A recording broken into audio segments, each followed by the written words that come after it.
Romney has got to rebut Obama's charges about Bain Capital.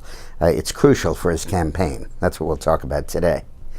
You know, Romney got the nomination because people felt that he was a good businessman who could generate jobs and knew how to solve the problems of the economy. That's his credential. People don't care as much about the Olympics or his record in Massachusetts. That's all okay. But it's mainly his ability to create jobs.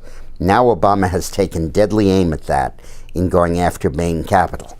And what he's trying to do is to make everybody say, yeah, Romney may know how to run a company and make a profit for rich people, but not how to protect jobs for the average American. And when you think about it, there's a very fine line between a deal maker and a businessman, a financier and an entrepreneur, a creature of Wall Street or a creature of Main Street. And that distinction has been hammered home in our minds. We don't think very highly of the head of J.P. Morgan for those crazy bets on derivatives that cost his company $1 billion. We don't think highly of that. But on the other hand, we think very highly of somebody that started a business from scratch and built it up and built it into a successful enterprise. Romney has got to fall into that category, not into the Wall Street category. And there's plenty of ways to do that. He has a wonderful record. There's a company called Steel Dynamics, which was failing to foreign competition, about to close, a steel company on the verge of collapse. Romney came in with Bain Capital, took it over, and turned it around. He had an idea. Instead of making general steel, make specialty steel for high-tech industries. And to do that, you didn't have to have really expensive blast furnaces. You could have electric arc technology, which was a third the cost. So he brought in investors, he implemented the whole program, and as a result, now Dynamic Steel is doing very well. It's the fifth largest steel maker in the United States, 6,500 jobs, average salary $85,000, all because of Romney. He's got to put that story on television and get it out there. By the way, your mission is to send this video to all your friends so that we can get that story out there.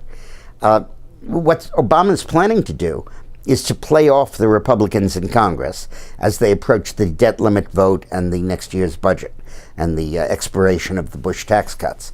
And he's trying to set it up that the Republican Party only wants to help the rich by cutting only the taxes of the rich, and Romney only can create jobs and generate wealth for the rich.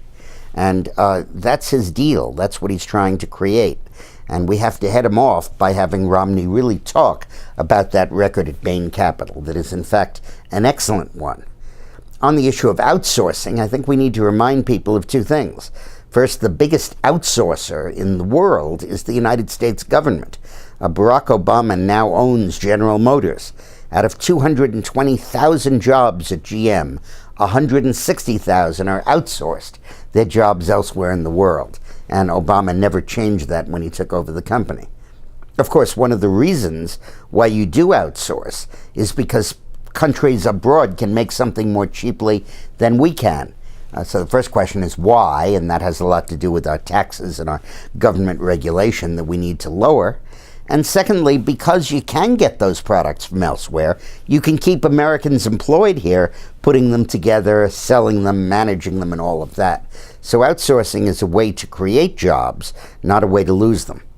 So thanks a lot for watching. We got a lot of work ahead of us in this campaign.